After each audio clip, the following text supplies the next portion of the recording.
Hello everyone, welcome to Sixteens Online. This is Jayant of Grade 8, studying in Mount Literacy School, Tirupur, India. I think cybersecurity is the most important aspect of today's digital world, and thanks to Safeteens for creating such a wonderful platform to know about digital safety. I am glad to introduce today's guest, Mr. Kort Evans, co-founder and principal cybersecurity consultant at Colossus Technologies Group. Mr. Kort is a cybersecurity professional who learned the trade working for the National Security Agency and United States Cyber Command. We are extremely excited to have you here, Mr. Evans, with us. Welcome, Mr. Thank you. Thank you. It's great to be here. Journey has been very inspiring, and that's what even I believe that every small things begin with a very small interest, and then it turns out to be a great success. How should a common user respond to a cyber attack, and can you suggest a security plan for the teenagers? So I don't think a common user would undergo a cyber attack similar to that like a business would, but that doesn't mean that there isn't risk. So the first thing is teenagers typically and young people usually, the way that they get onto the internet is via their cell phone. So the first thing I would recommend is application security, right? So don't download things onto your phone that don't come from an app store. That's the first thing I would do. I would always use a VPN. I would use an antivirus if possible and put that on my phone as well. So that way, if I do, click on a link that is potentially malicious, there's a chance that gets mitigated. The VPN will not allow others to see what it is that you're doing over the network. And then I would limit what I put on the internet. The internet is forever. In one form or fashion, whatever it is that you put out onto the internet is going to stay there for a very, very long time. And that information can be used against you in a number of ways.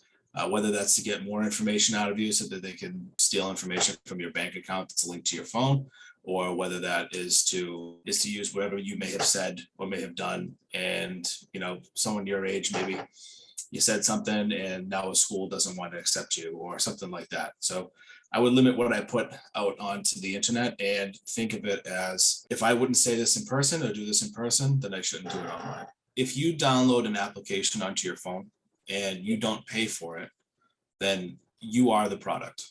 So if you download Facebook, Twitter, or any of those types of things, you don't pay for those. And the reason you don't pay for them is because they're data mining your cell phone and they're data mining your profile and anything you search and anything that you do.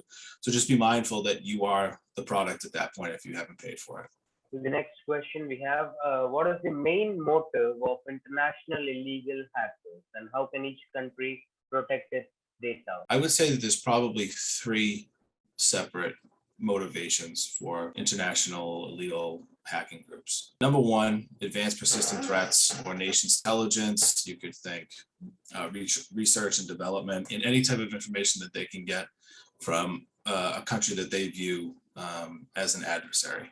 So those countries are going after one another and looking to get information from one another. Other hacking groups are financially motivated. They're usually loosely affiliated with one another. However, they share the goal of making illegal hacking kind of a career of sorts, I guess you could say. So they go around and they try to find what I would call low-hanging fruit and try to find vulnerable businesses that they can go after and deposit ransomware or another attack vector to siphon money from companies.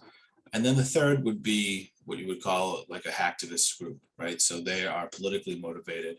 And it would be a group like, Anonymous or groups similar to that have a political cause, and they hack to send a message to organizations or governments that they view have stepped out of line in accordance with their political views. And so I also believe that also the people and the civilians of the country should be more aware about the precautions to be used while using the cyberspace, which might decrease the number of people who are using the chits for hackings and all that stuff, which will typically help the countries to reduce the leakage of their data.